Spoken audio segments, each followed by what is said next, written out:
Laura Bennett avait sauvé 12 vies cette semaine-là. Mais cette nuit-là, devant les portes de l'urgence où elle guérissait des blessés, elle devint la victime. Les mains de l'officier Jake Mercer se refermèrent autour de sa gorge. « Ne bougez pas !» cria-t-il.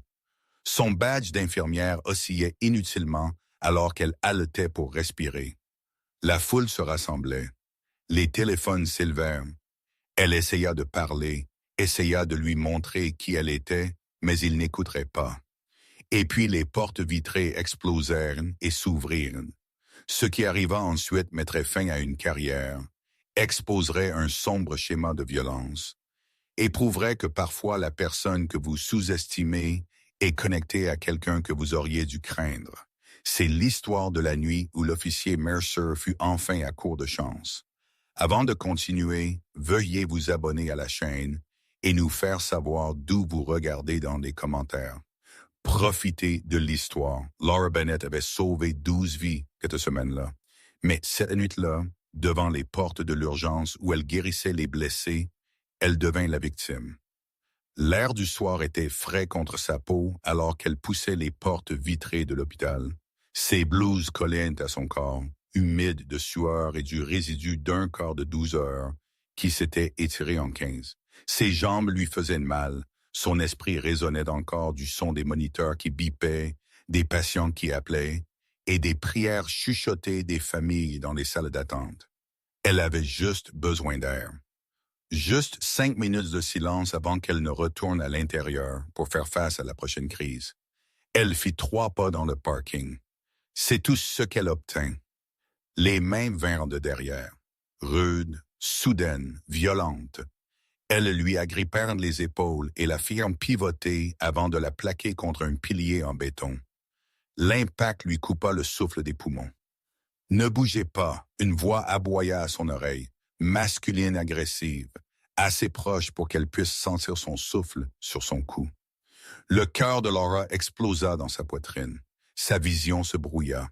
Elle essaya de tourner la tête, essaya de voir qui l'avait attrapée, mais une main pressa l'arrière de son crâne, forçant son visage vers le pilier. J'ai dit, ne bougez pas. Quoi? Qu'êtes-vous? Allaita-t-elle, ses mots se formant à peine. La prise se resserra. Un bras s'enroula autour de sa gorge. Pas encore d'étranglement, mais proche. Trop proche? Elle sentit ses voies respiratoires se comprimer. La panique inonda son système. « S'il vous plaît, » réussit-elle, sa voix se brisant. « Je suis infirmière. Je travaille ici. » Taisez-vous. Le bras serra plus fort. Son badge d'hôpital se balança vers l'avant de son cordon autour de son cou, pendant inutilement dans l'espace entre sa poitrine et le pilier. Elle essaya de lever la main pour le pointer du doigt, pour lui montrer, pour lui faire comprendre, mais il lui agrippa le poignet et le lui tordit derrière le dos. « J'ai une carte d'identité, » étouffa-t-elle. « Mon badge, s'il vous plaît. » Il ne regarda pas. Il ne demanda pas. Il ne s'en soucia pas. Des gens se rassemblaient maintenant. Elle pouvait les entendre. Des voix s'élevant dans la confusion et l'alarme. Quelqu'un cria « Hé, qu'est-ce que vous faites ?»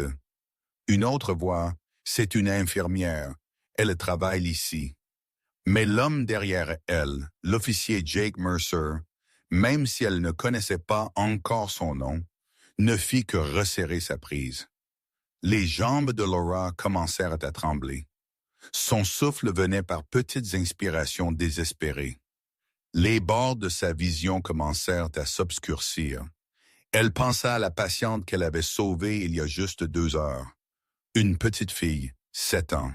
Réaction allergique sévère. Laura lui avait tenu la main pendant que l'épinéphrine agissait. Lui avait chuchoté « Tu es en sécurité maintenant. Je te tiens. » Mais qui la tenait maintenant? C'est ma femme. La voix coupa le chaos comme une lame. C'était ma femme. Laissez-la partir. Les portes vitrées avaient éclaté et s'étaient ouvertes. Le docteur Thomas Bennett courait vers eux, toujours dans ses blouses, sans blouse. Son visage un mélange de panique et de fureur. Il avait été au milieu des rondes quand quelqu'un lui avait dit ce qui se passait dehors. Il ne posa pas de questions. Il courut simplement. « Laissez-la partir !» cria Thomas de nouveau, sa voix se brisant. Mais l'officier Mercer ne lâcha pas. Pas encore. Et alors que les téléphones s'élevaient dans la foule, alors que 17 angles différents commençaient à enregistrer le même cauchemar, aucun d'entre eux n'aurait pu savoir ce que ce moment allait déclencher. Si vous croyez que personne ne mérite d'être traité comme ça, peu importe qui ils sont, appuyez sur ce bouton d'abonnement tout de suite. Commentez Justice Matters si vous êtes du côté de Laura parce que ce qui se passe ensuite, vous devez le voir. Mais pour comprendre pourquoi ce moment allait tout changer, nous devons revenir 36 heures en arrière. 6 heures plus tôt, Laura Bennett faisait ce qu'elle faisait le mieux, sauvant une vie qui était en jeu. La petite fille sur le brancard avait 7 ans. Son nom était Emma. Ses lèvres gonflaient, sa gorge se fermait, et sa mère criait d'une manière que seul un parent voyant son enfant s'éteindre peut crier. L'urgence était le chaos cet après-midi-là. 3 victimes d'accidents de voiture venaient d'arriver. Un arrêt cardiaque était en code dans le box 4 et la salle d'attente était bondée de gens qui étaient là depuis des heures. Mais Laura se déplaçait à travers tout cela avec le genre de calme qui ne vient que d'années d'expérience et d'un sens inébranlable du but. « Emma, mon cœur, regarde-moi », dit Laura, sa voix douce mais ferme alors qu'elle s'agenouillait à côté du brancard. Les yeux de la fille étaient grands de terreur, sa petite poitrine haletante alors qu'elle se battait pour respirer. « Je sais que tu as peur, mais j'ai besoin que tu restes avec moi, d'accord? Je te tiens. » Elle avait déjà administré l'épinéphrine. Maintenant, il s'agissait d'attendre, de regarder, de surveiller, de prier pour que le petit corps réponde avant que le gonflement ne coupe entièrement l'oxygène. Laura tenait la main d'Emma, son pouce traçant de petits cercles sur la paume de l'enfant. Elle ne détourna pas le regard, elle ne vérifia pas sa montre, elle ne se précipita pas vers le patient suivant, même si elle pouvait entendre l'infirmière-chef l'appeler de l'autre côté du couloir. « Tu te débrouilles très bien, Emma, » chuchota Laura. « Respire juste avec moi, inspire et expire, c'est ça. » Et puis lentement, le gonflement commença à s'atténuer. La respiration d'Emma devint plus profonde. La teinte bleue s'estompa de ses lèvres. Sa mère s'effondra sur une chaise, sanglotant de soulagement, et Laura serra la main de la petite fille une fois de plus avant de se lever. « Elle va bien, » dit Laura à la mère, sa propre voix épaisse d'émotion. Elle avait appris à cacher, mais n'y parvenait jamais tout à fait. Nous continuerons à la surveiller, mais le pire est passé. C'était Laura Bennett, 34 ans, infirmière diplômée depuis 9 ans, mariée au Dr. Thomas Bennett, directeur des opérations de l'hôpital. Bien qu'elle ne le mentionnât jamais à moins que quelqu'un ne le demande, elle n'avait pas besoin de son titre pour gagner le respect. Elle le gagnait à chaque corps de travail en étant exactement qui elle était. Compatissante, compétente et absolument implacable dans ses soins aux autres. Alors qu'elle s'éloignait du lit d'Emma, sa collègue Maria lui attrapa le bras. « Laura, c'est ton 3e quart cette semaine. Tu es ici depuis hier matin. Rentre chez toi. » Laura secoua la tête, ramenant ses cheveux foncés en une queue de cheval plus serrée. « Je ne peux pas. Nous manquons de personnel et il y a une pleine lune ce soir. Tu sais ce que ça veut dire? » Maria rit, mais il y avait de l'inquiétude dans ses yeux. Laura ne s'arrête jamais. C'est juste qui elle est, dit-elle à une autre infirmière qui passait. Puis plus doucement à Laura. Mais même toi, tu as besoin de repos. Je me reposerai quand le corps sera terminé, répondit Laura, accrochant son badge d'hôpital à sa poche de blouse. Le badge oscillait légèrement quand elle bougeait, son nom imprimé clairement sous le logo de l'hôpital. Laura Bennett, infirmière diplômée, service des urgences. C'était plus qu'une identification. C'était son identité. Elle prit un dossier du rayonnage et se dirigea vers le patient suivant. Elle ne savait pas que dans 36 heures, ce badge oscillerait inutilement alors que le bras de quelqu'un se refermerait autour de sa gorge. Elle ne savait pas que son dévouement, la chose même qui faisait d'elle une héroïne pour tant de gens, lui coûterait presque tout. Mais pour l'instant, elle n'était qu'une infirmière faisant son travail, sauvant des vies, un patient à la fois. Pendant que Laura sauvait des vies cet après-midi-là, l'officier Jake Mercer était à 3 miles de là, assis dans sa voiture de patrouille devant un dépanneur, attendant son prochain appel. Jake Mercer était un vétéran de 10 ans de la police. Il s'était engagé juste après le collège communautaire avec des rêves de faire une différence, d'être l'un des bons. Et pendant un temps, peut-être l'était-il. Mais quelque part en cours de route, quelque chose a changé. Ses supérieurs l'appelaient dur. Ses collègues officiers disaient qu'il ne prenait pas de risques. Ce qu'il voulait en dire, c'est que Mercer avait la réputation d'agir d'abord et de poser des questions ensuite. De voir des menaces là où d'autres voyaient des gens, d'utiliser la force quand les mots auraient pu fonctionner tout aussi bien, mais il y avait des murmures, des plaintes qui ne prenaient jamais vraiment. Un contrôle routier en 2019 où un jeune homme s'est retrouvé face contre terre sur le trottoir pour un feu arrière cassé. La plainte a été déposée. Mercer a reçu un avertissement. Une formation obligatoire sur les techniques de désescalade. Il a assisté au séminaire et hoché la tête au bon moment et est retourné au travail. 2 ans plus tard, un homme âgé a accusé Mercer de violence verbale et d'intimidation physique lors d'un contrôle de bien-être. La fille de l'homme a tenté de porter plainte. L'affaire a été classée sans suite. Mercer a reçu un autre avertissement, une formation supplémentaire. Puis en 2023, un vétéran sans-abri a affirmé que Mercer l'avait malmené pour avoir dormi sur un banc devant un commerce fermé. Le vétéran n'avait pas de vidéo, pas de témoins qui se seraient manifestés et des antécédents de maladie mentale que l'avocat du département a utilisé pour le discréditer. L'affaire a été réglée discrètement. Mercer a eu une note dans son dossier et une conversation avec son capitaine sur l'image et la retenue. Chaque fois, le système s'est plié autour de lui. Chaque fois, il s'en est tiré avec rien de plus qu'une tape sur les doigts et une suggestion d'être plus prudent. Et chaque fois, Jake Mercer a appris la même leçon. Les conséquences étaient pour les autres. Il avait été averti auparavant, formé auparavant, mais cette fois, elle n'aurait pas de seconde chance. L'appel arriva par sa radio juste après 18 heures. Une femme suspecte recherchée pour tentative de meurtre avait été repérée près de l'hôpital Mercy General. Caucasienne, fin de la vingtaine au milieu de la trentaine, cheveux bruns mi-longs, corpulence moyenne, vêtue de vêtements sombres, vue pour la dernière fois à pied, essayant peut-être de se fondre dans la foule près du service des urgences. Mercer attrapa sa radio. Reçu. En route, le répartiteur envoya une photo. Lauren Benning, 29 ans, recherchée en lien avec le poignardage de son ex-petit ami 2 jours auparavant. Le petit ami était dans un état critique. Lauren avait fui les lieux et n'avait pas été vue depuis.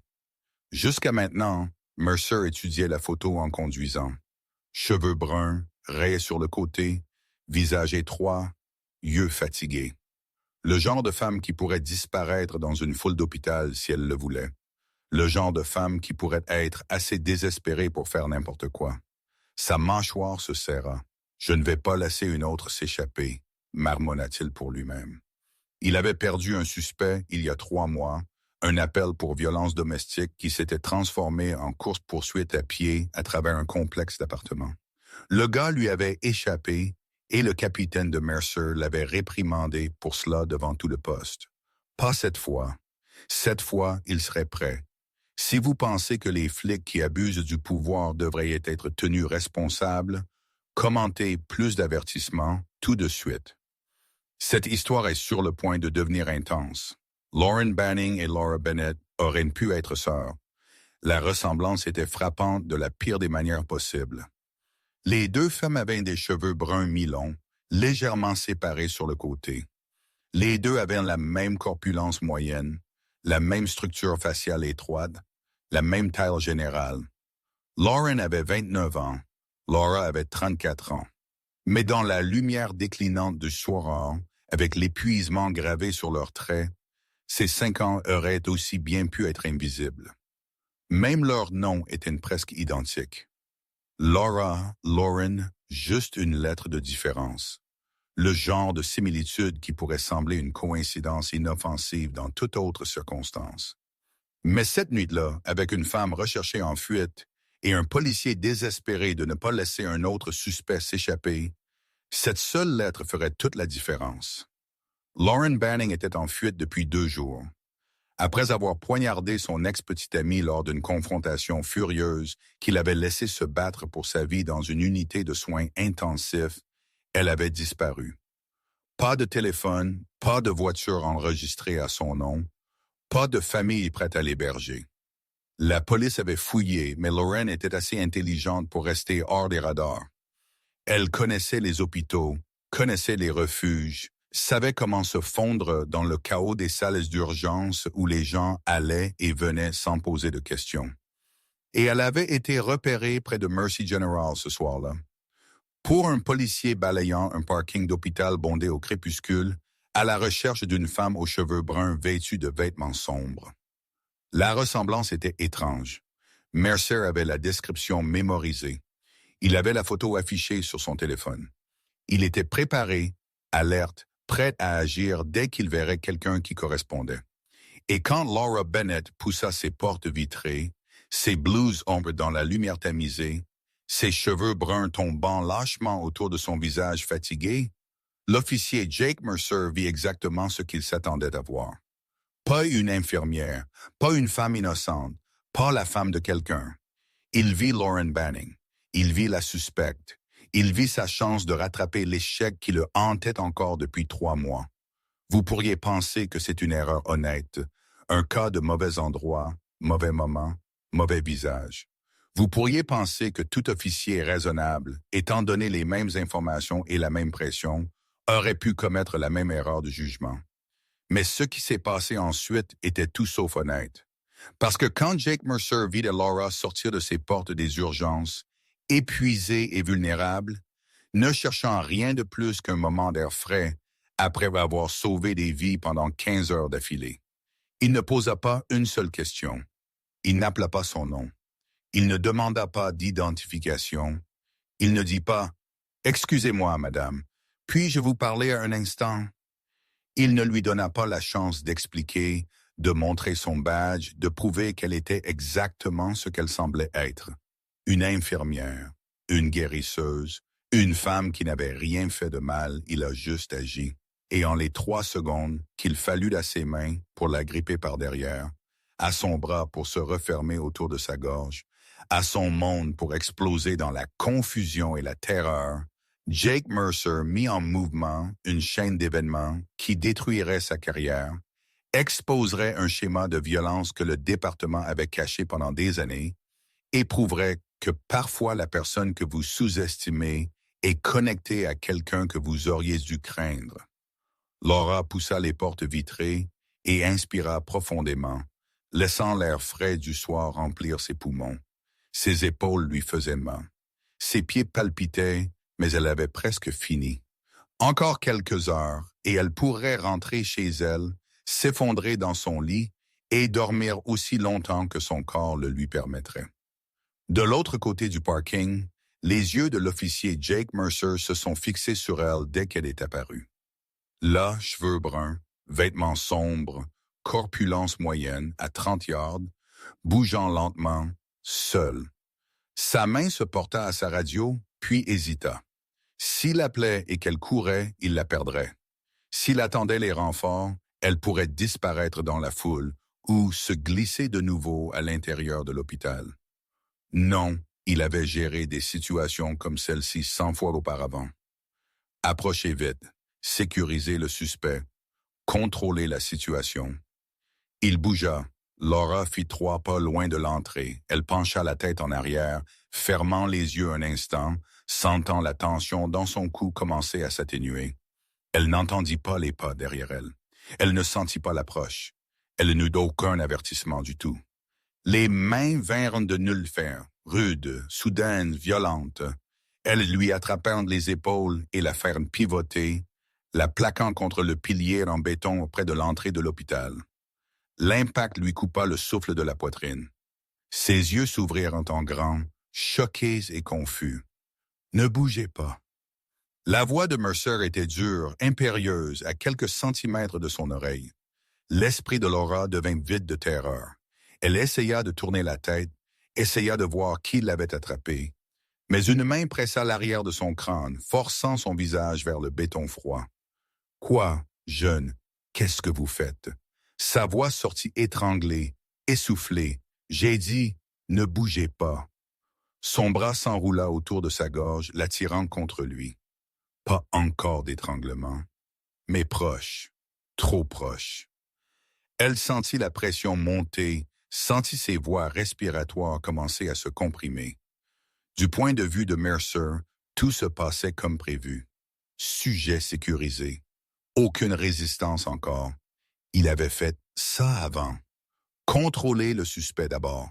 Vérifier l'identité ensuite. C'est ce que l'Académie enseignait. C'est ce qui fonctionnait.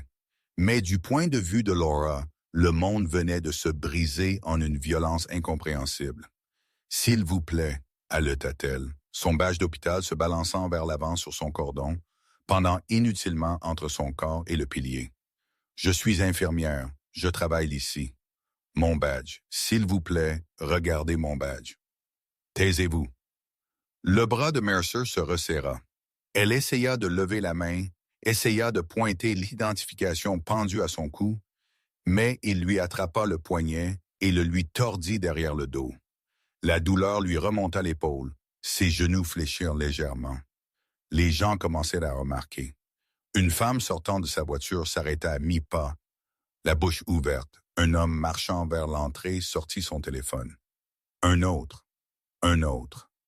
En quelques secondes, une foule formait un cercle lâche de témoins, tous avec leurs appareils levés, tous enregistrant le même moment sous différents angles. « Hé !» cria quelqu'un. « Qu'est-ce que vous lui faites? »« C'est une infirmière, » cria une autre voix. « Je le travaille ici. » Mais Mercer ne leva pas les yeux. Il ne les reconnut pas. Son attention était singulière, absolue. Il avait son suspect.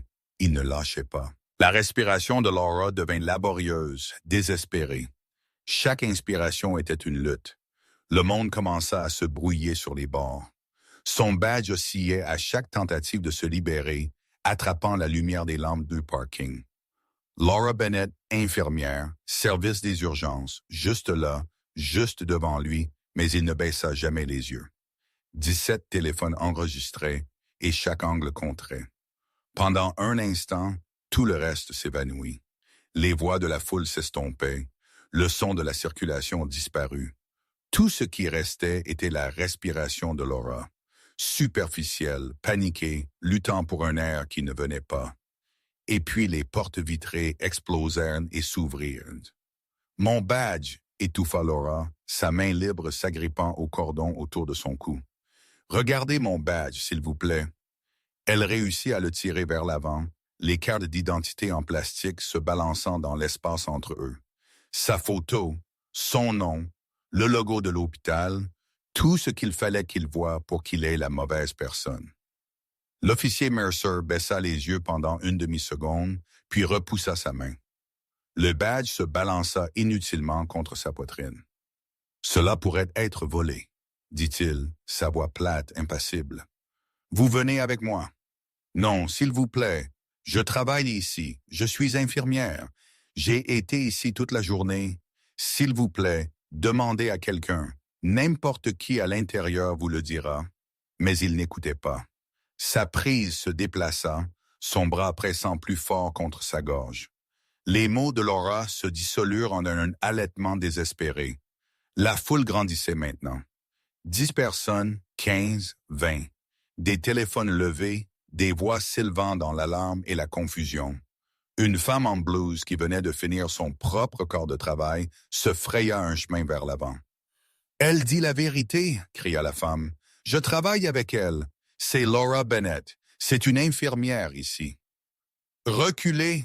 aboya Mercer, sans même se retourner pour la regarder. « Tous reculez ou vous obstruez un officier. » Mais ils ne reculèrent pas. Ils se pressèrent plus près, leur voix se chevauchant, se transformant en un chœur de protestation. « Lâchez-la, Elle n'a rien fait. Vous avez la mauvaise personne. La mâchoire de Mercer se serra. Son bras se resserra autour de la gorge de Laura. Pas assez pour lui couper complètement l'air, mais assez pour que chaque respiration devienne une bataille. Sa vision commença à nager. Les lumières du parking se brouillèrent en halo. Les voix autour d'elle devinrent lointaines, étouffées, comme si elle était sous l'eau. « Cela ne peut pas arriver », pensa-t-elle. Pas après avoir sauvé des vies toute la journée. Pas après avoir tenu la main d'un patient à travers le pire moment de sa vie. Pas après 15 heures à prendre soin d'étrangers qui avaient besoin d'elle. « Cela ne peut pas être réel, vous lui faites du mal », cria quelqu'un dans la foule. Les genoux de Laura fléchirent. Elle essaya de se caler contre le pilier, mais ses jambes ne coopéraient plus. Les bords de sa vision commencèrent à s'obscurcir, se refermant comme un tunnel. Ses poumons hurlaient pour de l'air. Son cœur martelait ses côtes. Elle pensa à Thomas, se demanda s'il savait même qu'elle était sortie, se demanda si elle le reverrait d'un jour. À l'intérieur de l'hôpital, quelqu'un venait de voir la commotion à travers les portes vitrées. Un concierge nettoyant le hall d'entrée avait levé les yeux, remarqué la foule qui se rassemblait, remarqué la lutte. Il laissa tomber sa serpillière et courut vers le poste des infirmières. « Quelqu'un est attaqué dehors », cria-t-il. « Appelez la sécurité, appelez le directeur. » Mais Laura ne savait pas que de l'aide arrivait. Tout ce qu'elle savait, c'est que le monde s'estompait, que son corps lâchait, que l'homme derrière elle, l'homme avec le badge, l'homme censé protéger les gens, était celui qui lui faisait du mal. Son badge d'hôpital se balança une fois de plus, attrapant la lumière. Laura Bennett, guérisseuse des urgences protectrices victimes. Si cela vous fait bouillir le sang, vous n'êtes pas seul. Aimez si vous pensez que Mercer a franchi la ligne, car ce qui se passe dans les 60 secondes suivantes change tout. Les portes vitrées explosèrent avec une telle force qu'elles claquèrent contre les murs extérieurs. Le docteur Thomas Bennett fit éruption, toujours dans ses blouses chirurgicales, sans blouse blanche, ses mains encore propres des gants stériles qu'il avait retirés quelques secondes plus tôt. Il était en train de revoir les dossiers post-opératoires lorsque le concierge est arrivé en courant, essoufflé et paniqué, criant à propos d'une agression sur le parking. Thomas n'avait pas posé de questions. Il avait juste couru. Et maintenant, voyant sa femme pressée contre un pilier en béton, un bras enroulé autour de sa gorge, visage pâle et ses yeux à peine concentrés, quelque chose à l'intérieur de lui se brisa. « C'est ma femme. » Sa voix coupa le chaos comme un scalpel. « Laissez-la partir, c'est ma femme, Ski. » La tête de l'officier Mercer se releva brusquement. Pour la première fois depuis qu'il avait attrapé Laura, une véritable confusion passa sur son visage. La foule avait été facile à ignorer. Des passants, des civils, des gens qui ne comprenaient pas le travail de la police. Mais cet homme était différent. Il avait de l'autorité dans sa voix, du commandement dans sa démarche. Thomas couvrit la distance entre les portes et le pilier en quelques secondes. Son visage un mélange de fureur et de terreur. « Laissez-la partir. » La prise de Mercer se desserra légèrement, mais il ne relâcha pas Laura. « Monsieur, reculez. Cette femme correspond à la description d'une suspecte recherchée. » « Cette femme, interrompit Thomas, sa voix tremblant d'une rage à peine contenue. Et Laura Bennett, ma femme, elle est infirmière diplômée dans le service des urgences de cet hôpital. Je suis le docteur Thomas Bennett, directeur des opérations de Mercy General, et si vous ne la lâchez pas tout de suite, je ferai sortir tous les agents de sécurité de ce bâtiment ici en 30 secondes. » Mercer hésita. Son entraînement lui disait de maintenir le contrôle de la situation, de ne pas se laisser intimider par les figures d'autorité pour relâcher un suspect potentiel. Mais la certitude dans la voix du docteur, la spécificité de sa revendication, la façon dont la foule s'était soudainement tue. Attendre, tout cela s'ajoutait à quelque chose qui lui tordait l'estomac. « J'ai besoin de vérifier son identité, » dit Mercer. Mais sa voix avait perdu une partie de son tranchant. Vous devez la laisser respirer, rétorqua Thomas, s'approchant. Ses yeux se fixèrent sur le visage de Laura. Il vit la façon dont sa poitrine haletait, la façon dont sa peau était devenue cendrée. Il avait déjà vu ce regard. Des patients dont les voies respiratoires étaient compromises, dont les corps se battaient pour de l'oxygène. Elle perd connaissance. Lâchez-la maintenant. Les yeux de Laura trouvèrent le visage de Thomas. Le soulagement l'inonda si intensément que c'était presque douloureux. Il était là. Il était venu pour elle. Elle essaya de parler, essaya de lui dire qu'elle allait bien, mais les mots ne se formèrent pas. La main de Mercer se porta à sa radio. « Je signale ça. J'ai besoin de confirmation. Je suis votre confirmation. » La voix de Thomas s'éleva. « Regardez son badge, regardez son identification hospitalière. Elle porte des blouses, bon sang. De quoi d'autre avez-vous besoin? » Mais Mercer ne la relâcha toujours pas. Sa fierté, sa certitude, son besoin d'avoir raison. Tout cela maintenait son bras verrouillé autour des épaules de Laura. Il s'était engagé dans cette action. Reculez maintenant, surtout devant cette foule, surtout avec leur téléphone enregistrant chaque seconde, le ferait paraître incompétent. Stupide. En tout temps. Alors, il a tenu bon. Mais Thomas n'était pas le seul à enregistrer maintenant, et ce que ses caméras capturèrent ensuite. Le moment où un policier refusa de relâcher une femme innocente, même après avoir été confrontée par son mari, même après avoir été informée exactement de qui elle était, même alors qu'elle luttait pour respirer, deviendrait viral en moins d'une heure. Le bras de l'officier Mercer se desserra finalement. Laura s'effondra en avant, ses jambes la lâchant complètement. Thomas la rattrapa avant qu'elle ne touche le pavé, ses bras s'enroulant autour de son corps tremblant alors qu'elle haletait. Sa respiration venait par des halètements irréguliers et désespérés. Le son de quelqu'un qui se noyait et venait de refaire surface. « Je te tiens », chuchota Thomas, sa main berçant l'arrière de sa tête. « Tu es en sécurité. Je te tiens. » Mercer recula, ses mains tombant sur ses côtés. Pendant un instant, il resta là, à regarder la femme qu'il avait attrapée s'accrocher à son mari, à la regarder lutter pour respirer, à regarder la réalité de ce qu'il avait fait s'imposer autour de lui. Puis ses instincts défensifs se déclenchèrent.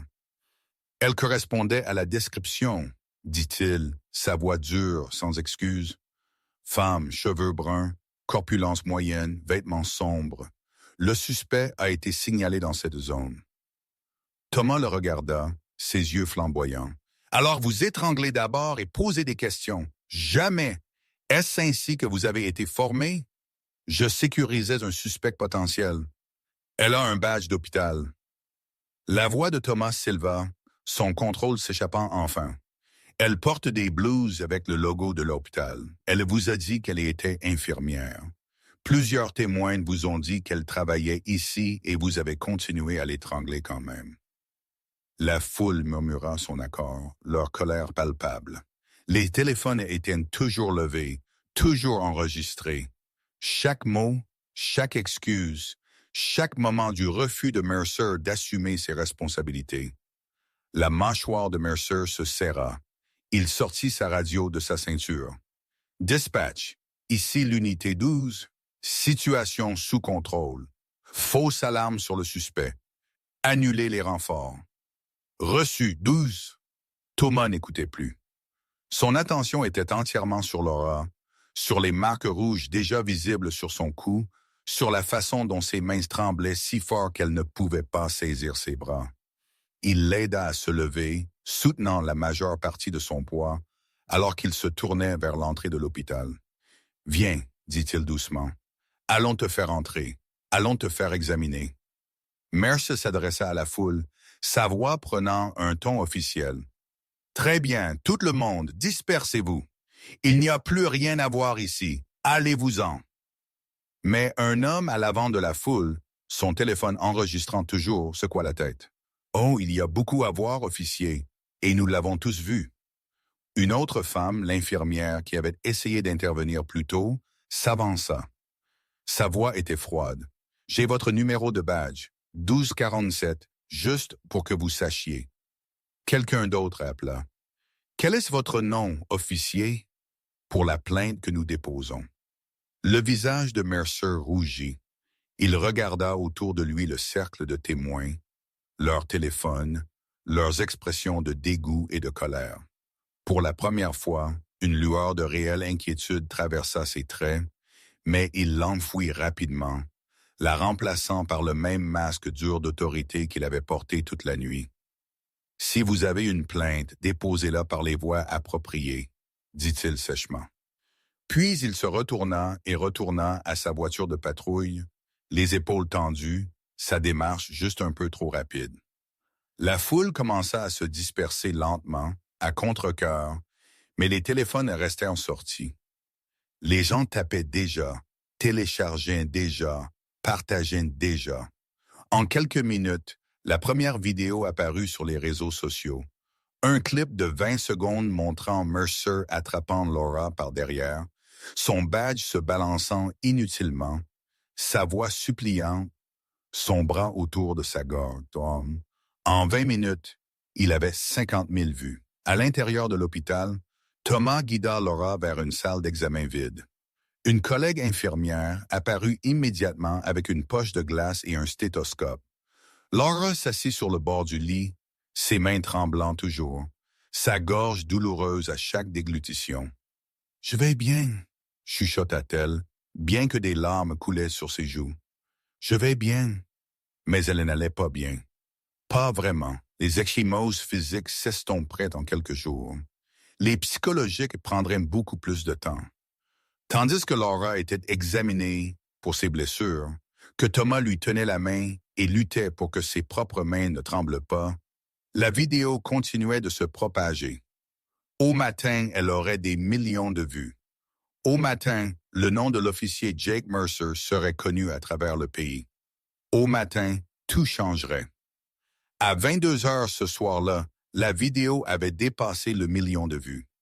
Cela a commencé avec l'infirmière qui était dans la foule, celle qui avait crié que Laura disait la vérité. Elle a posté ses images sur Twitter avec une simple légende. Flic étrangle infirmière innocente devant les urgences. Elle lui a montré son badge. Il s'en fichait. En quelques minutes, elle a été partagée, retweetée, republiée sur toutes les plateformes existantes. Facebook, Instagram, TikTok, Reddit. La vidéo s'est propagée comme une traînée de poudre. Chaque partage ajoutant du carburant à un brasier croissant d'indignation publique. Les commentaires sont arrivés rapidement et furieusement, des milliers d'entre eux affluant chaque minute. Des gens qui n'avaient jamais rencontré Laura Bennett, qui n'avaient jamais entendu parler de l'officier Jake Mercer, qui vivaient à des centaines ou des milliers de miles, tous unis dans leur fureur face à ce qu'ils étaient témoins. C'est ce qui ne va pas avec la police en Amérique. Elle lui a montré son badge et il l'a quand même étranglé. Incroyable. Si c'était ma femme, ma sœur, ma mère, je ne sais pas ce que je ferais. Ce flic doit être viré aujourd'hui. Pas suspendu, viré. Remarquez comment il n'a même pas hésité. Il est juste allé droit à la violence. Ce n'est pas de la formation, c'est qui il est. À minuit, les nouvelles locales l'avaient reprise, puis les stations régionales. À 2 heures du matin, les médias nationaux diffusaient l'histoire. Infirmière agressée par un policier devant l'hôpital où elle travaille. Flic étrangle une femme innocente malgré son badge d'hôpital. Erreur d'identité ou force excessive, vidéo devient virale. À la maison, Laura était allongée sur le canapé, une poche de glace pressée contre son cou contusionné. Elle avait refusé de rester à l'hôpital. Elle voulait juste être dans son propre espace, entourée de choses familières, essayant de traiter ce qui s'était passé. Thomas s'assit à côté d'elle, son ordinateur portable ouvert, regardant le nombre de vues grimper. 50 000, 100 000, 500 000, 1 million, 2 millions. Il avait vu beaucoup de choses dans sa carrière. Traumatisme, violence, chagrin, mort. Il avait vu des familles se désintégrer dans les salles d'attente d'hôpital. Il avait tenu les mains de patients mourants. Il avait annoncé des nouvelles qui brisaient des vies. Mais regarder sa femme se faire attraper, étrangler, ignorer, la regarder supplier pour de l'air pendant qu'un homme avec un badge refusait d'écouter. Quelque chose s'est brisé en lui qui ne serait pas facilement réparé. Ils sont tous de ton côté, dit-il doucement, faisant défiler les commentaires. Chacun d'eux. Laura ne répondit pas. Elle ferma juste les yeux et essaya d'oublier la sensation de ce bras autour de sa gorge. Mais la vidéo fit autre chose au-delà de générer l'indignation et la sympathie. Elle fit que les gens posèrent des questions sur l'officier Jake Mercer, sur son histoire, sur si c'était un incident isolé ou partie de quelque chose de plus sombre. Et ce qu'ils trouvèrent transformerait l'indignation virale en une demande soutenue de justice. Au matin, 3 personnes avaient reconnu le visage de Mercer dans les vidéos. 3 personnes qui ne s'étaient jamais rencontrées, qui vivaient dans différentes parties de la ville, qui n'avaient rien en commun sauf une chose. Elles avaient toutes eu des rencontres avec l'officier Jake Mercer et elles avaient toutes leurs propres histoires. Un jeune homme qui avait été arrêté pour un feu arrière cassé en 2019 et s'était retrouvé face contre terre sur le trottoir. Le genou de Mercer dans son dos, sa voix criant à propos de résistance à l'arrestation. Même si l'homme n'avait pas bougé, il avait déposé une plainte. Rien ne s'est passé. Mais maintenant, en voyant cette vidéo, en voyant le visage de Laura, il s'est manifesté de nouveau. La file d'un homme âgé qui avait demandé un contrôle de bien-être pour son père en 2021 seulement pour regarder Mercer l'abuser verbalement et l'intimider physiquement chez lui. Elle a essayé de porter plainte. L'affaire a été classée sans suite, mais maintenant, avec la preuve que le comportement de Mercer était un schéma, elle a pris la parole. Un vétéran sans-abri qui avait été malmené pour avoir dormi sur un banc en 2023, ses plaintes ignorées en raison de ses antécédents de santé mentale, son affaire réglée discrètement pour le faire disparaître. Il a vu la vidéo, il a reconnu le visage et il a décidé que le silence lui avait coûté assez cher. Commentez tenir le responsable si vous pensez que les vidéos virales servent à la justice. Parce que cette vidéo n'a pas seulement exposé un moment, elle a exposé un schéma. Continuez à regarder. Internet a fait ce que le département de police n'avait pas réussi à faire pendant des années. Il a connecté les points. Fil après fil est apparu, reconstituant l'histoire de Mercer. Capture d'écran de plaintes classées, mémos internes divulgués, témoignages de personnes qui avaient eu peur de parler seules, mais ont trouvé le courage en nombre. À l'aube, le nom de l'officier Jake Mercer n'était pas seulement attaché à une vidéo virale. Il était attaché à une décennie d'allégations, d'avertissements et de secondes chances qui s'étaient enfin épuisées. La première plainte contre l'officier Jake Mercer a été déposée le 14 mars 2019. Un contrôle routier de routine, un feu arrière cassé, un jeune homme de 22 ans arrêté sur le chemin du retour de son corps de nuit dans un entrepôt. Son nom était Marcus Johnson. Il avait tout fait correctement. Main sur le volant, lumière intérieure allumée, permis et carte grise prêts. Mais quand Mercer s'est approché de la fenêtre, quelque chose dans la nervosité du jeune homme, ou peut-être juste quelque chose dans son apparence, a déclenché une réaction. Sortez du véhicule. Marcus s'est conformé, main visible. Aucun mouvement brusque, mais Mercer a vu une menace là où il n'y en avait pas. En 30 secondes, Marcus était face contre terre sur le trottoir. Le genou de Mercer pressait son dos, sa voix criant à propos de résistance à l'arrestation, même si Marcus n'avait rien résisté. L'arrêt a duré 45 minutes. Marcus est reparti avec un avertissement pour le feu arrière et des ecchymoses qui ont mis 2 semaines à disparaître. Il a déposé une plainte le lendemain.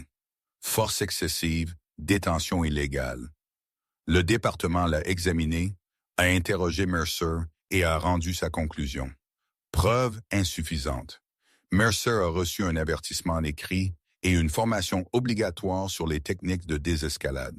Il a assisté à un séminaire de 4 heures, a signé le formulaire d'achèvement et est retourné en patrouille. Aucune accusation portée, aucune discipline au-delà de la paperasse, aucune conséquence réelle. La deuxième plainte est arrivée 2 ans plus tard, en octobre 2021. Un homme âgé de 76 ans, vivant seul après la mort de sa femme. Sa fille, inquiète pour son bien-être, avait appelé pour un contrôle de bien-être. Juste quelqu'un pour frapper à la porte, s'assurer qu'il allait bien, peut-être l'encourager à répondre à ses appels. L'officier Mercer a pris l'appel. Mais ce qui a commencé comme un contrôle de bien-être est devenu quelque chose de tout à fait différent. Le vieil homme, confus et effrayé par un policier à sa porte, a refusé de laisser Mercer entrer. Mercer a interprété cela comme une obstruction. Sa voix s'est élevée. Sa posture est devenue agressive. Il s'est frayé un chemin dans la maison, a attrapé l'homme âgé par le bras assez fort pour laisser des ecchymoses de doigts et l'a réprimandé pour avoir fait perdre du temps à la police. La fille, arrivée quelques minutes plus tard, a été témoin de la fin de l'incident. Elle était horrifiée. Elle a essayé de porter plainte, agression, abus d'autorité, intimidation de personnes âgées. L'affaire a été attribuée à un détective, examiné pendant 3 mois, et finalement classée sans suite faute de témoins corroborants. Mercer a reçu un autre avertissement, une formation supplémentaire, une autre signature sur un autre formulaire. Toujours pas de conséquences réelles. La 3e plainte a été déposée en juin 2023. Un vétéran sans-abri dormant sur un banc devant un magasin fermé à 2 heures du matin. Quelqu'un l'avait signalé, non pas parce que le vétéran causait des problèmes, mais parce que sa présence les mettait mal à l'aise. Mercer a répondu. Au lieu d'offrir des ressources ou de simplement demander à l'homme de partir, il l'a attrapé, l'a poussé contre un mur et l'a menacé d'arrestation pour vagabondage. Le vétéran, qui avait servi 2 tours à l'étranger et souffrait de SSPT, a essayé d'expliquer qu'il n'avait nulle part où aller. Mercer s'en fichait. Au moment où un autre officier est arrivé et a désamorcé la situation, le vétéran avait une lèvre fendue et une méfiance renouvelée envers le pays même pour lequel il s'était battu. Il a déposé une plainte, mais son historique de santé mentale a été utilisé contre lui. L'avocat du département a suggéré que le récit du vétéran pourrait être peu fiable, pourrait être confus, pourrait être exagéré. L'affaire a été réglée discrètement avec un petit paiement et un accord de non-divulgation. Mercer a reçu son 3e avertissement, sa 3e série de formations et une autre note dans son dossier concernant la maîtrise de son tempérament. Chaque fois, le schéma était le même. Attrapé, rejeté, nié, et chaque fois le système le protégeait. Des mémos internes qui seraient plus tard divulgués racontaient la véritable histoire. L'officier Mercer est agressif mais efficace. Son casier judiciaire est solide. Nous pensons qu'une formation supplémentaire résoudra les préoccupations comportementales. Un autre mémo d'un superviseur différent. Les méthodes de Mercer sont parfois lourdes, mais il obtient des résultats, recommande une surveillance plutôt qu'une discipline. Le département l'avait protégé pendant des années. Ils avaient vu les plaintes, entendu les histoires, examiné les incidents, mais ils avaient choisi la paperasse plutôt que la responsabilité, la formation plutôt que le renvoi, les 2e chances plutôt que les conséquences. Mais cette fois, ils ne pouvaient pas le protéger. Cette fois, ils n'avaient pas attrapé un jeune homme qu'ils pouvaient discréditer, un homme âgé qu'ils pouvaient ignorer, ou un vétéran sans abri qu'ils pouvaient faire taire avec un règlement. Cette fois, il avait attrapé la mauvaise personne. Marcus Johnson a vu la vidéo de Laura Bennett et a reconnu le visage de Mercer immédiatement. Il s'est manifesté, partageant son histoire publiquement pour la première fois, ne craignant plus d'être ignoré ou rejeté. La fille de l'homme âgé l'a vu aussi. Elle avait gardé chaque document, chaque email, chaque enregistrement du cas de son père. Elle les a tous postés en ligne avec un seul message. Ce flic fait ça depuis des années et ils l'ont laissé faire. Le vétéran sans abri, qui avait signé cet accord de non-divulgation sous la contrainte, a décidé que son silence lui avait assez coûté. Il a rompu l'accord et a parlé à un journaliste. « Je leur ai dit, dit-il, sa voix tremblant de colère et de vindication. Je leur ai dit ce qu'il a fait. Personne n'a écouté. Maintenant, peut-être qu'ils écouteront. » Et ils l'ont fait. Les histoires se sont multipliées. Les preuves se sont accumulées. Ce qui avait commencé comme une vidéo virale d'une infirmière étranglée devant un hôpital est devenu quelque chose de beaucoup plus grand. Un règlement de compte avec un système qui avait permis la cruauté de l'officier Jake Mercer pendant une décennie. Internet avait fait ce que les affaires internes n'avaient jamais pu faire. Il avait révélé le schéma et une fois que les gens l'ont vu, ils n'ont pas pu détourner le regard. Au moment où le soleil se leva le matin après l'agression de Laura, le service de police n'avait d'autre choix que de réagir. Les téléphones du poste sonnaient sans arrêt depuis minuit. Journalistes, activistes, citoyens concernés, membres du conseil municipal exigeant des réponses. Le bureau du maire publiant des déclarations sur le fait de prendre l'affaire au sérieux. La pression ne venait plus de l'intérieur du système. Elle venait de partout à la fois. Un raz-de-marée d'indignation publique qui ne pouvait être ignoré ou écarté avec un mémo et un séminaire de formation. À 9 heures ce matin-là, le service a tenu une conférence de presse. Le chef de la police se tenait derrière un pupitre, son visage soigneusement composé en une expression de préoccupation et de professionnalisme. Il lut une déclaration préparée, ses mots mesurés et délibérés. Nous sommes au courant de l'incident impliquant l'un de nos officiers et un employé de l'hôpital.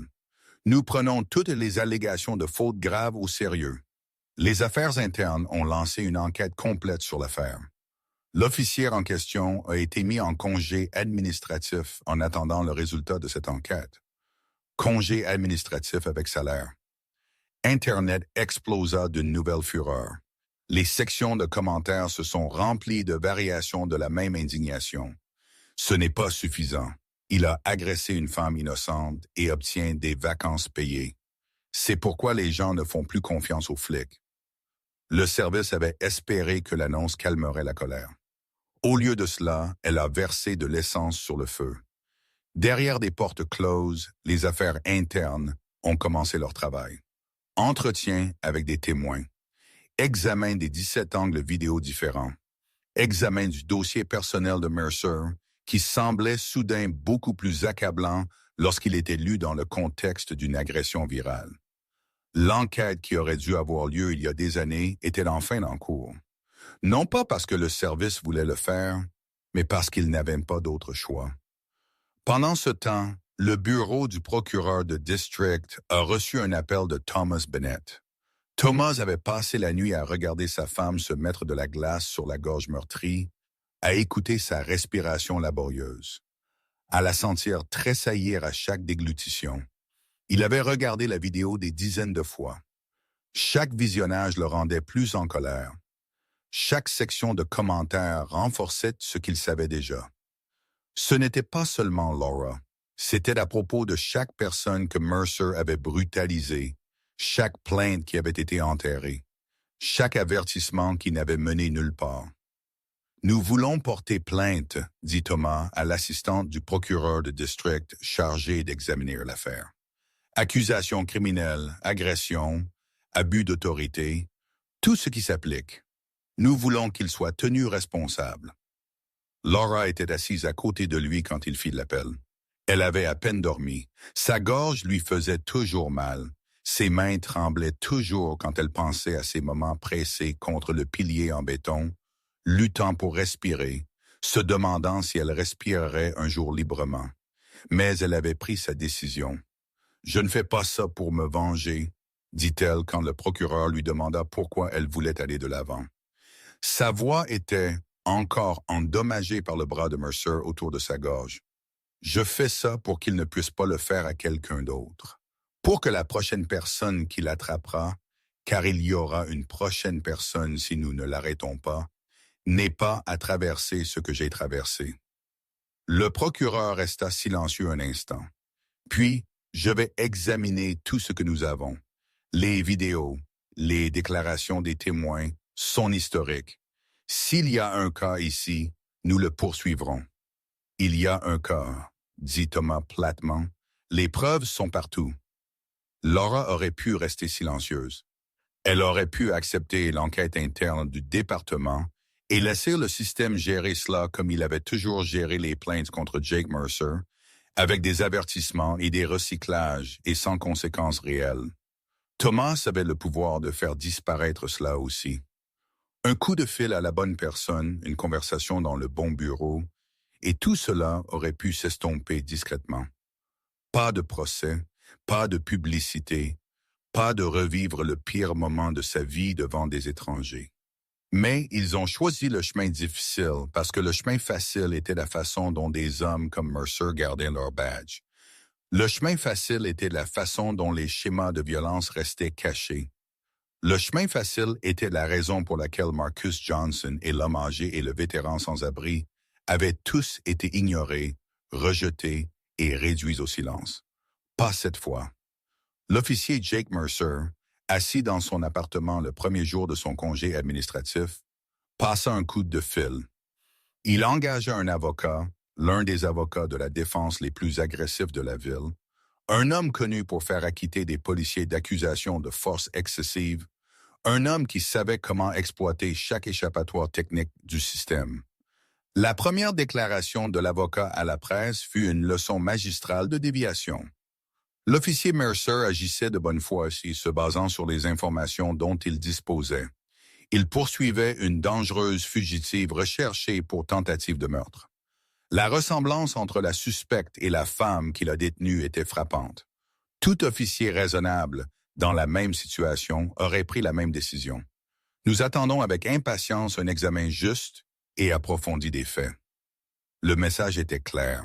Cela ne serait pas rapide. Cela ne serait pas facile. Mercer se battrait.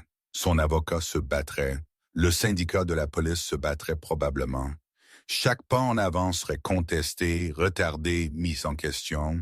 Mais il y avait une preuve que même son avocat ne pouvait pas expliquer. 17 angles vidéo différents, tous montrant la même séquence d'événements.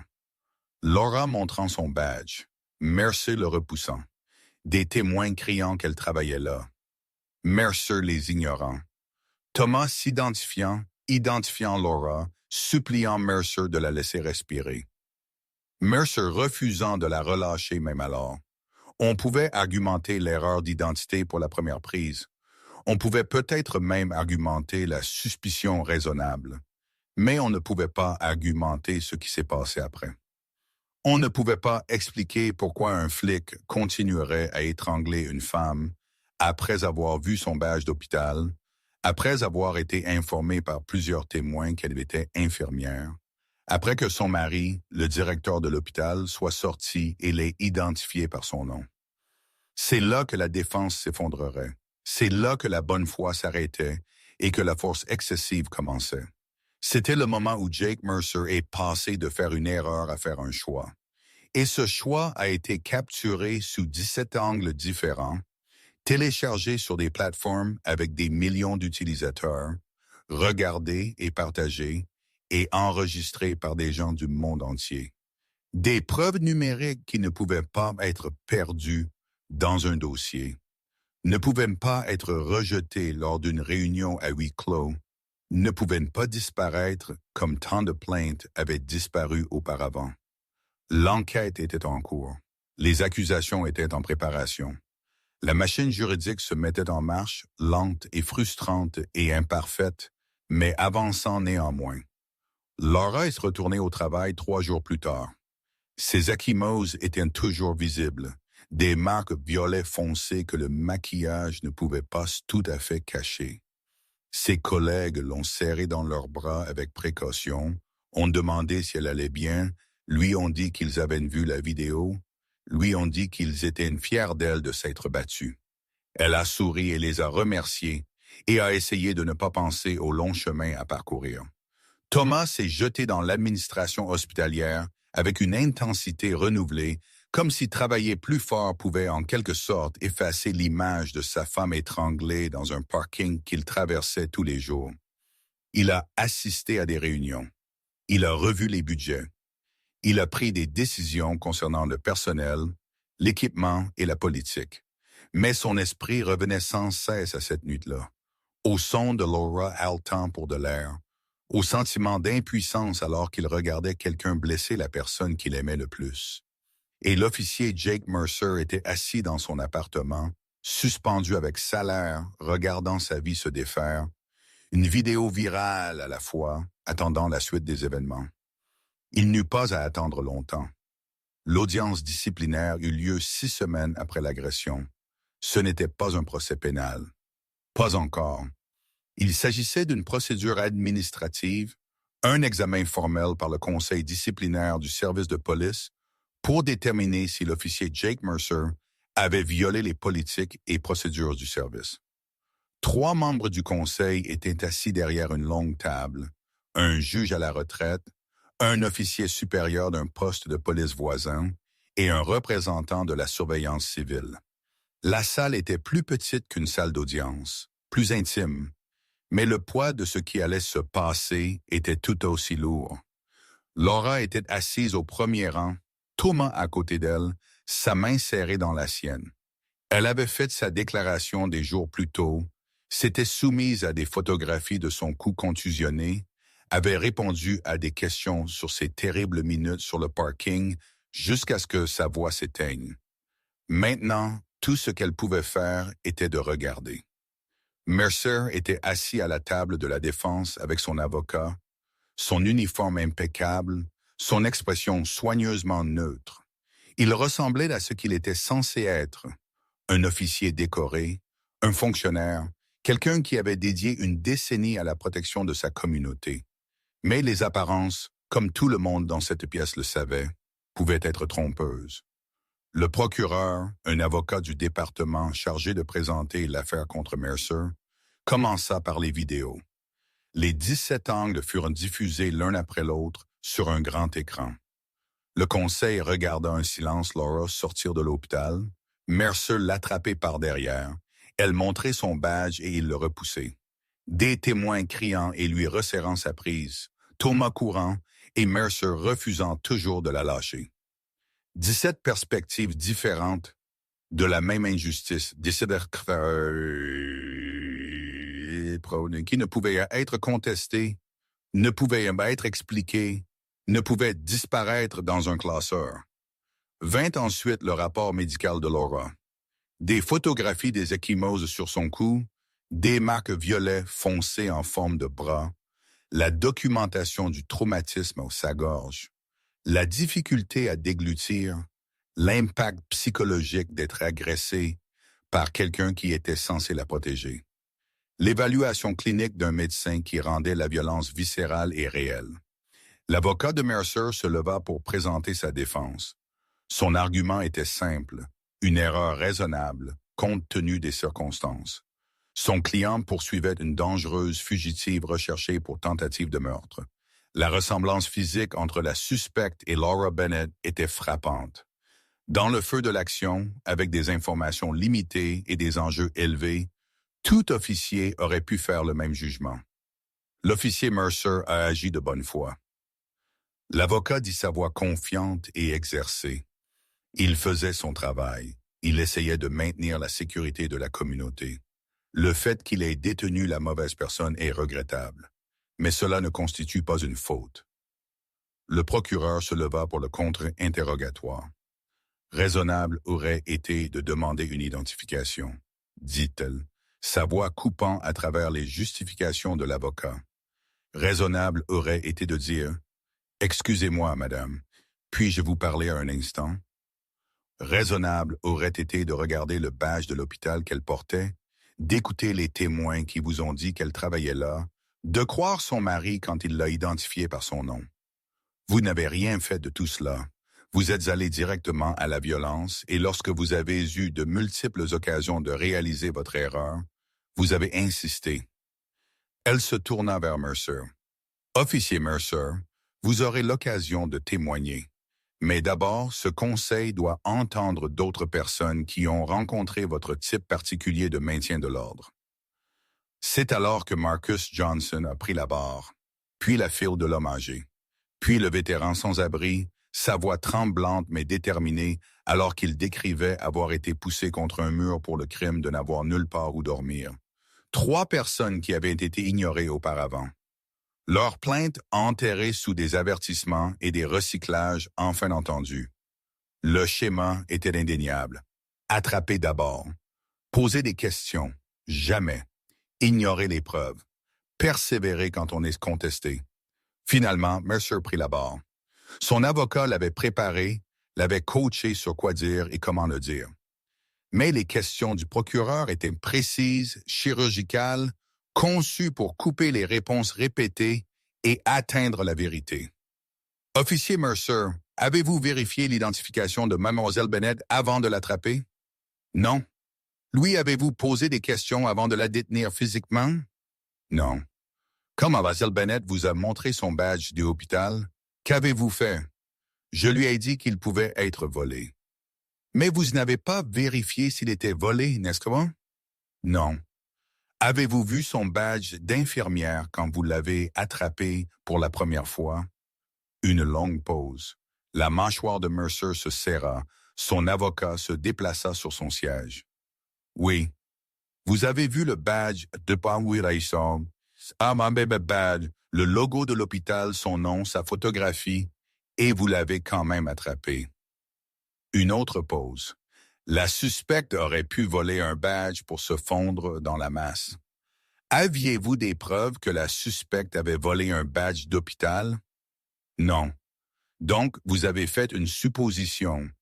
Et sur la base de cette supposition, vous avez étranglé une femme pendant plusieurs minutes alors qu'elle vous suppliait d'arrêter.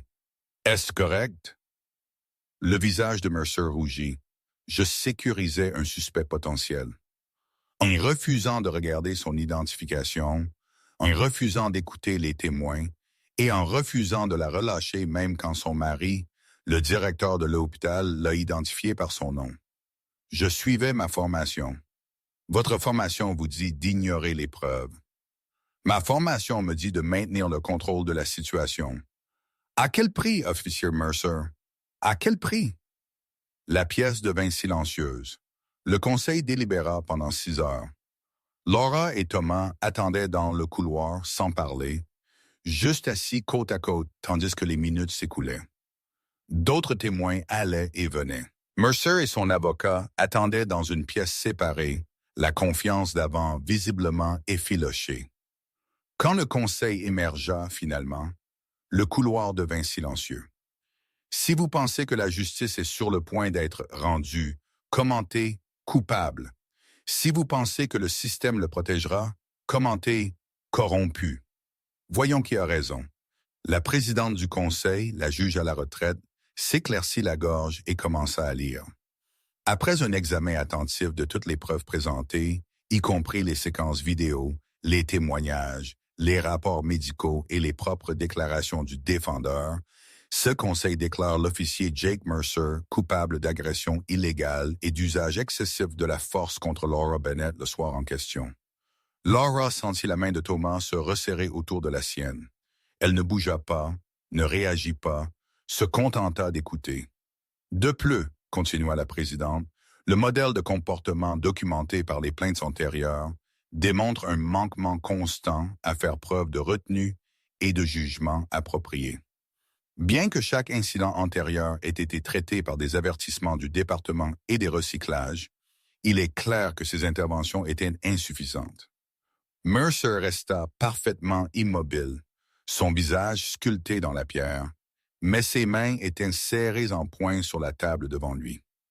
Par conséquent, ce conseil recommande les conséquences suivantes. L'officier Jake Mercer est par la présente suspendu de la police pour une période d'1 an sans salaire, avec effet immédiat.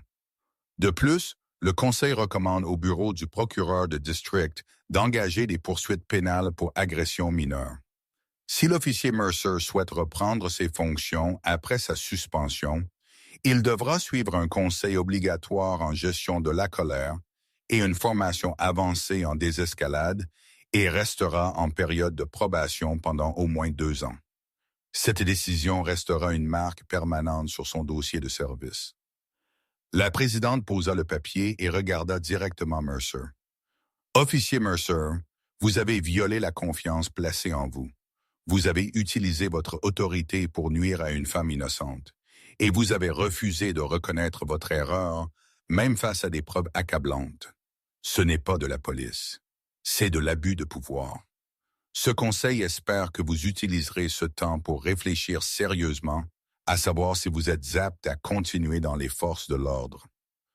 1 an sans salaire, des accusations criminelles, un conseil obligatoire, une tâche permanente sur son dossier. Ce n'était pas la fin que certaines personnes voulaient.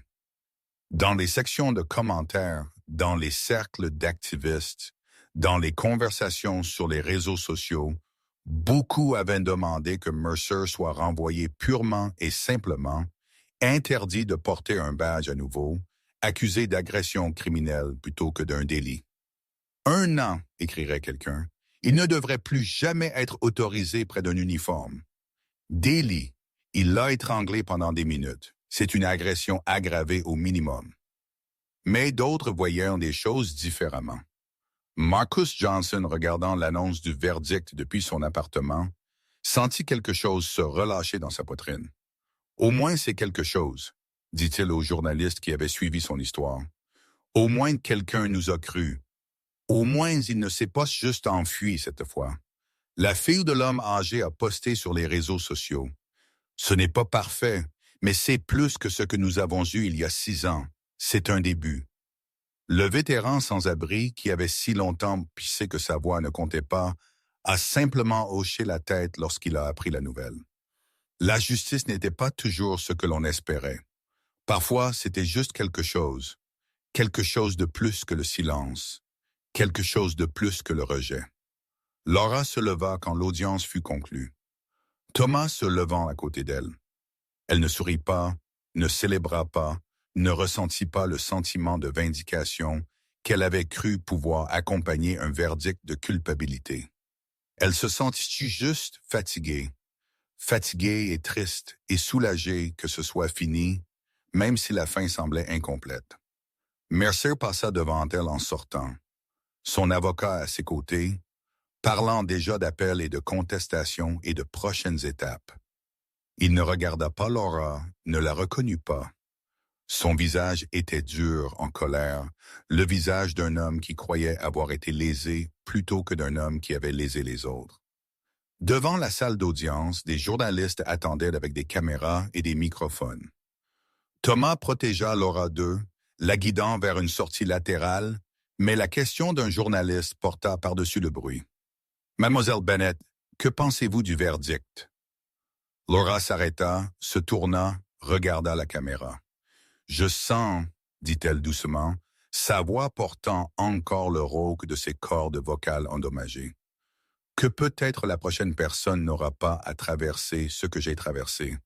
C'est tout ce que je voulais. » Le système n'avait pas changé du jour au lendemain. Les problèmes qui avaient permis à Jake Mercer de brutaliser des gens pendant une décennie étaient toujours là. La culture protectrice, la résistance à la reddition de comptes, la tendance à croire les badges plutôt que les victimes. Le cas de Laura n'avait pas réparé tout cela. Un verdict ne pouvait pas annuler des années d'échecs institutionnels, mais le schéma de violence d'un homme l'avait finalement rattrapé. Ce n'était pas une justice parfaite, mais c'était plus que ce que la plupart des victimes de mauvaise conduite policière obtiennent. Et parfois, dans un système conçu pour protéger les siens, plus que rien devait suffire. 2 semaines après le verdict, Laura Bennett traversa les portes vitrées de l'hôpital et pointa pour son premier quart de travail depuis l'agression. Ses collègues lui avaient envoyé des messages constamment, prenant de ses nouvelles, offrant leur soutien, lui disant de prendre tout le temps dont elle avait besoin. L'hôpital lui avait accordé un congé médical prolongé. Thomas l'avait pratiquement supplié de prendre 1 mois de plus, peut-être 2, pour se rétablir complètement, physiquement et émotionnellement. Mais Laura avait pris sa décision. Elle était prête, ou du moins, elle devait essayer. La salle de repos éclata en applaudissements silencieux quand elle entra. Des câlins prudents, conscients du fait que le fait d'être attrapé par derrière la faisait encore tressaillir. Des mots d'encouragement. Nous sommes si fiers de toi. Tu es si courageuse. Nous sommes derrière toi. » Laura sourit et les remercia, mais quelque chose en elle avait changé. Elle était plus calme maintenant, plus réservée. Les rires faciles qui ponctuaient autrefois ses corps avaient été remplacés par un silence pensif. Ses collègues le remarquèrent, mais ne la forcèrent pas. Le traumatisme faisait ça aux gens. Il prenait les parties de vous qui se sentaient en sécurité et les remplaçait par de la prudence. Sa première patiente de la journée était une femme d'une 50aine d'années, admise avec une douleur à la poitrine qui s'est avérée être une anxiété sévère plutôt qu'un arrêt cardiaque. Tandis que Laura vérifiait ses signes vitaux et administrait des médicaments pour calmer son cœur qui battait la chamade, la femme étudia son visage. « Vous êtes elle, » dit la patiente soudainement. « Vous êtes l'infirmière, celle des nouvelles, le flic qui vous a attrapé dehors. » Les mains de Laura s'arrêtèrent juste une seconde avant de continuer leur travail. « Oui, dit-elle simplement, j'ai vu la vidéo. » La femme continua. « Tout le monde l'a vu. Vous lui avez tenu tête. Vous ne l'avez pas laissé s'en tirer. » Laura secoua doucement la tête. « Je n'ai pas tenu tête. J'ai juste survécu. » La patiente tendit la main et toucha la main de Laura. « C'est la même chose parfois, » dit-elle doucement. « Survivre quand quelqu'un essaie de vous briser, c'est tenir tête. » Laura ne savait pas comment répondre à cela, alors elle serra juste la main de la femme et retourna à son travail, vérifiant les moniteurs, ajustant les médicaments, faisant ce qu'elle avait toujours fait, prenant soin des gens qui avaient besoin d'elle. Tout au long de son corps, elle se déplaça dans les urgences avec la même compétence tranquille qu'elle avait toujours eue. Ses compétences n'avaient pas diminué. Sa compassion ne s'était pas estompée. Au contraire, ce qui lui était arrivé avait approfondi sa compréhension de ce que cela signifiait d'être vulnérable, d'avoir peur, d'avoir besoin que quelqu'un vous voie comme un être humain plutôt que comme un problème à contrôler. Thomas trouva des raisons de passer devant les urgences plusieurs fois ce jour-là.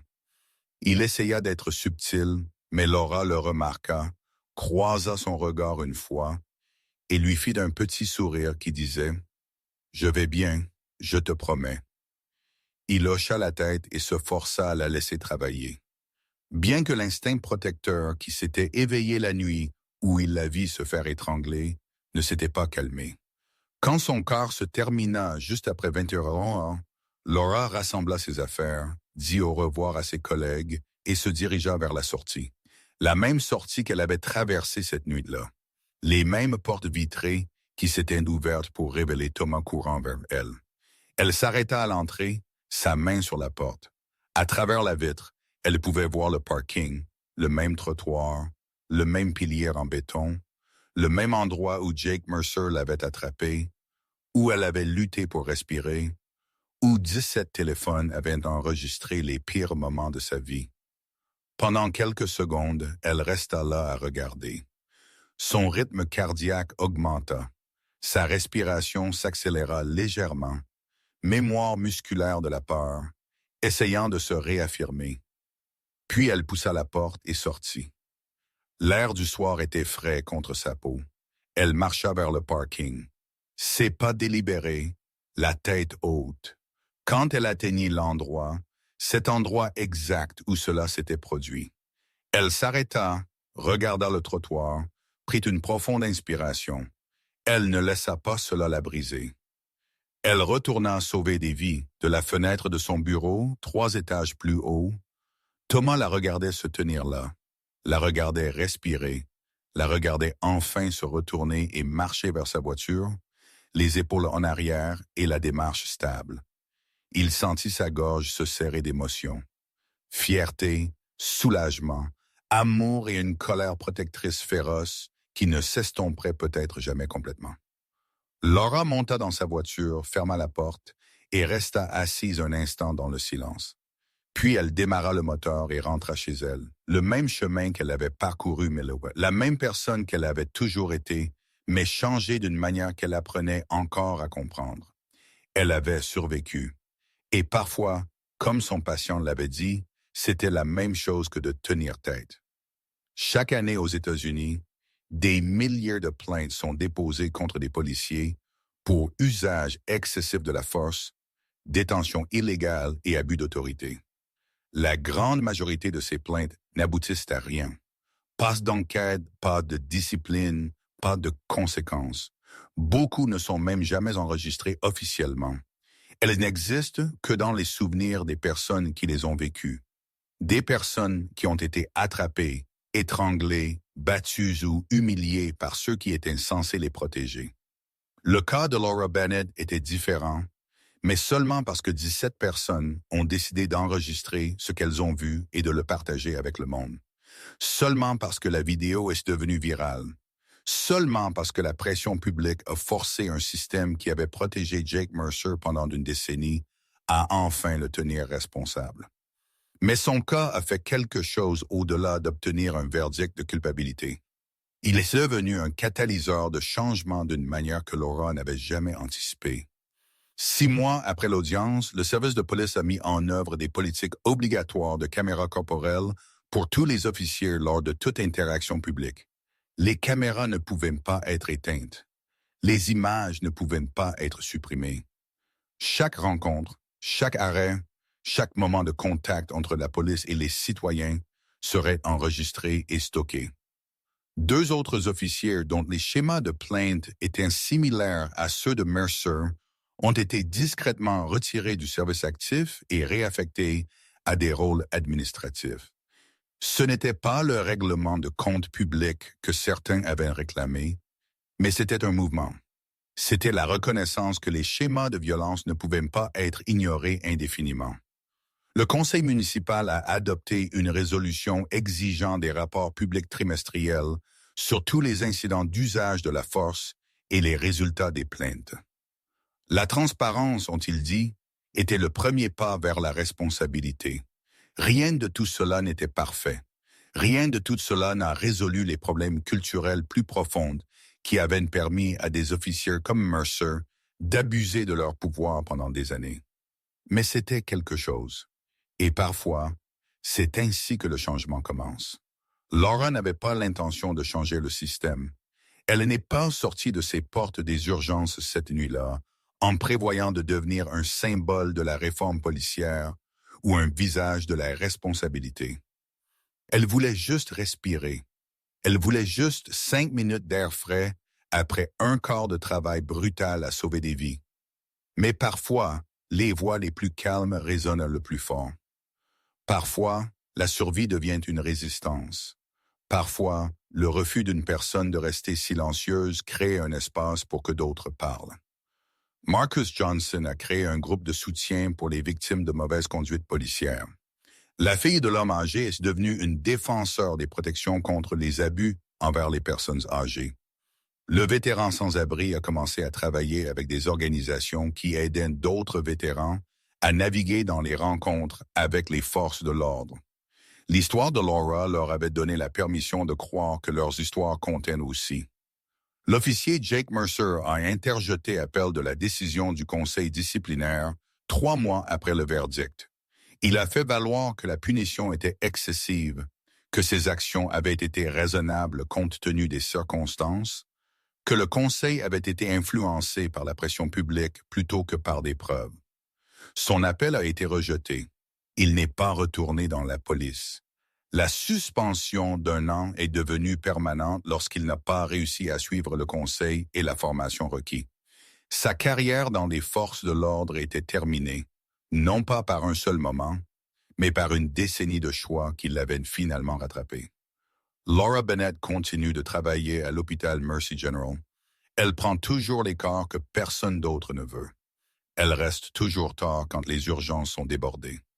Elle tient toujours les mains des patients et leur chuchote des mots de réconfort quand ils ont peur.